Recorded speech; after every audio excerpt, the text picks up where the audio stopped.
The guy comes to his senses in an unfamiliar place, entangled in some strange wires. Nearby, a young girl sits, unresponsive to anything. At this moment, strange visions of some bunker and soldiers standing nearby flash before her eyes. The guy cannot believe himself. How did he end up in such a situation? But his attempts to convince himself that this is just a dream lead nowhere. After some time, it becomes clear that the people are on an orbital space station. The action shifts to 1969.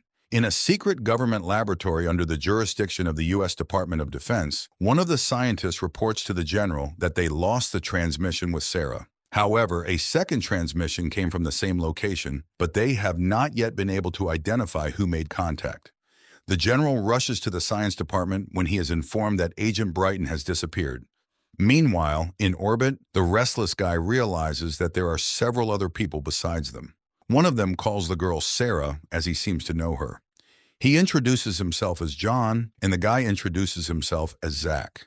John repeatedly tries to get Sarah's attention, but the girl is in some kind of stupor. She constantly receives memories of being tortured with electricity, and in them, John's face flashes. It turns out that this is Agent John Brighton, but even this does not bring Sarah to her senses. John cannot understand what is happening, as everything was planned differently. And Zach suddenly remembers his girlfriend in a moment of intimacy. Suddenly, Sarah calls him by the intimate name his beloved used to call him. Zach is outraged, and then the black tentacles restraining the people tighten, extracting their emotional energy and transferring it to the ship. This affects the other captives as well. Another girl, in horror, struggles in the tentacles, and the energy emanating from her is immediately absorbed by the ship. The tentacles stop glowing, and the ship calms down for a while. The agent explains that the shutdown allows the organism to survive. Otherwise, the woman would simply have died. John turns his attention to Sarah. He does not understand what was done to her, but asks her to open the door. The action shifts back to the base. The scientist explains to the general that John's transmission overlapped with Sarah's transmission. But how could this happen? After all, they disappeared 10 years apart. Meanwhile, in orbit, John tries to bring Sarah to her senses. The aliens clearly need something from all of them. Otherwise, the people would already be dead. Another man regains consciousness. He screams and tries to break free. John tries to calm him down, but the man is very irritated and does not need the agent's instructions. He struggles in the tentacles, and John warns him one last time that if he does not calm down, he will lose his limbs and bleed to death. The man named Perry gradually comes to his senses and begins to answer questions. His last memory is being in a cell when he started having stomach problems. A doctor, without entering, asked him to open his mouth and got a fountain of black vomit from the cell. John recalls that he also felt sick during transportation to orbit. Zach tries to mock John's version, but Perry advises looking around. Where could he see something like this on Earth?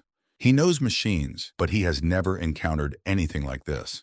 John admits that the government knew about the aliens, but why they are here and what they want is a mystery. He has to admit that he worked in the defense complex and knows quite a lot that even the FBI does not know. They know that people have been abducted for quite some time, and scientists are trying to figure out why they do it. At this moment, another unknown woman regains consciousness. She is claustrophobic and physically cannot stand being in a confined space. John asks her to close her eyes and say her name. Rhonda listens to him, but cannot calm down. Then Perry joins the conversation. He asks her to imagine a safe place where she can always hide, and the woman gradually calms down. The tentacles relax. John suggests figuring out what they have in common, which might help unravel the aliens' logic. Rhonda remembers dropping her daughter off at school and going to work. Suddenly, she felt unwell and experienced sharp pain. At that moment, another girl named Alex regains consciousness. The men explain that if she moves, she will lose her arms. And suddenly Alex recognizes Zach because he is a well-known person. He flirts, but suddenly realizes that none of the others, except Alex, know who he is. The guy names his rock band and lists the names of his musicians, but this does not make any impression. Alex admits that she remembers him from childhood when he was a celebrity, but he died long ago because his fiancée killed him. It was in all the news. There was a big investigation, and his fiancée said he dissolved in a beam of light. But then she confessed and was convicted, although his body was never found. It was about 15 years ago, more precisely in 2018. Zach is sure that Alex is under the influence of substances, otherwise her words are simply inexplicable. But Perry mocks everyone, saying it's 2050 now. Zach is shocked because it's 2001. However, Rhonda ended up here from 1997, and John is from 1969. The people are stunned by this revelation, and the tentacles immediately begin to activate, sensing their fear. Rhonda, in fear, starts to struggle, and the tentacles immediately capture and strangle her. The woman feels like she is in a closed coffin and unsuccessfully tries to get out when suddenly she feels freedom and sees Sarah in front of her.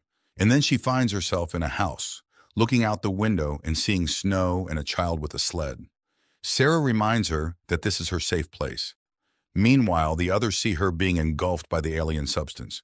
Rhonda sees her grandmother, who suddenly warns that she will soon stop functioning, and she drives Sarah away. Rhonda asks to be allowed to return to her daughter, but the alien in the guise of her grandmother just smiles. Suddenly, Sarah becomes active. John suddenly remembers examining the girl in the laboratory in 1969, using the wreckage of the ship that fell in Roswell. At that time, she very accurately described this scene and the screaming people. He had to pull her out of the alien nest, and when she came to, she said they were coming. Now, looking at Rhonda's suffering, John realizes that Sarah can interact with all of them through time. Rhonda calms down, but now Alex starts to panic. The tentacles activate, but the girl manages to pull herself together. John explains that apparently, the ship feeds on their anger and fear. It turns out they are the fuel. The ship needs them to be afraid. That's the alien's goal. John tells how he was part of the team that discovered the wreckage of the ship near Roswell. They found a dead alien and guessed that it had telepathic control of the ship, as there was no technical control or fuel. So the alien's mind not only controlled, but also powered the ship. Apparently, the aliens managed to find a way to convert mental energy into kinetic energy. There were similar crashes in other years, allowing the U.S. government to start a UFO research program. It was then discovered that the town was infected. One of the women turned out to be pregnant, and when the child was born, they sent him to a secret research center. It was Sarah, and she was very different from ordinary people. Her brain activity was so high that new devices had to be created. At 12 years old, her telepathy with technical devices manifested. Later, she managed to establish a connection with the ship, but it happened only once because it almost killed her, and the girl never told what she saw there. John was very attached to her, and this did not please the leadership. One day, the general ordered the girl to activate the ship, affecting her with electricity, but John objected. Then he was removed. However, he could not come to terms with the idea of sending the child alone to the ship. His colleague managed to recreate alien technology, and he asked him to secretly send him after her. And here they are. However, from the very beginning, the girl was a weapon of Project Ithaca. Special Anomaly Intelligence Agent, abbreviated Sarah. And now it's very difficult to say how long they have been here. At this moment, Alex points to the awakening tentacles, which take control of each person. John finds himself in a hospital room where a mutilated woman lies in front of him, and the entering doctor mocks John, pressing on his guilt, because the accident happened because of him. His wife asked him to stop, but he ignored her pleas and kept speeding. John becomes furious, and the tentacles instantly receive a strong discharge. And in front of Perry appears his daughter, but he immediately realizes the truth and yells at her. If the aliens wanted to scare him, they would show his ex-wife. Ignoring the threats, Perry lies down to sleep while the alien counts down the days to his end. And Alex sees her mother's murder and the rapist looking for the girl she once was. But in the next moment, Sarah hits the scumbag on the head and saves Alex. The ship receives her discharge as well. John suddenly finds himself in Rhonda's grandmother's house, where he is met by an adult Sarah. She managed to create a personal channel between them and brought him to Rhonda's mental refuge. The woman's grandmother has long been dead. The aliens won't think to look for them here. Sarah warns that time is running out as she feels the connection with the ship strengthening, which is a biomechanoid controlled by an alien AI.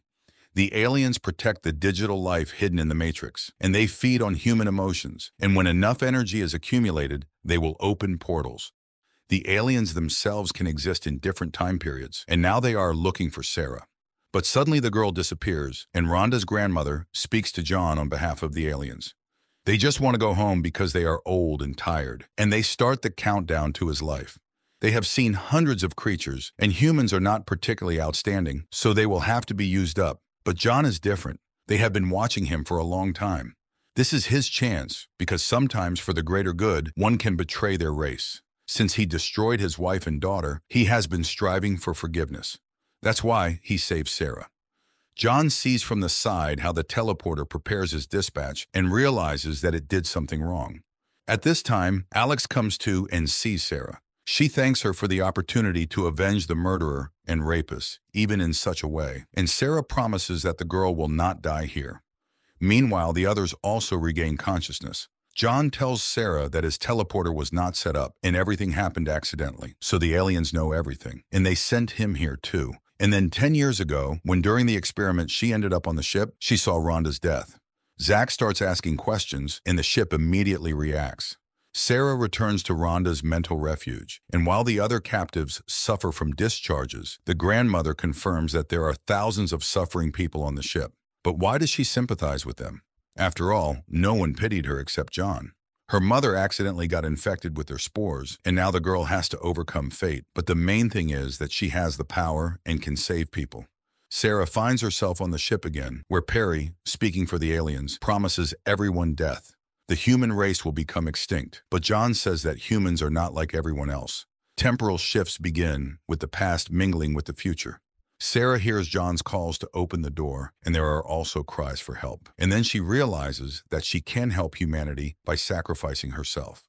The conversations that took place on the ship are repeated again and again.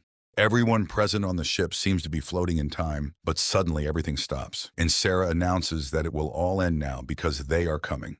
John yells, not wanting to leave her there, but the girl says there is no other way. The people disappear, and they wake up in a winter forest. Sarah's voice narrates that people were abducted for thousands of years, suppressing their will, depriving them of their home and family, but some were capable of fighting back. Until now, the aliens had not encountered resistance and considered humans helpless. But this is not true. The people rescued from the ship look at the distant city and smile, then walk towards it. And in space, a vortex opens from which dozens of alien ships appear. This is where the film ends.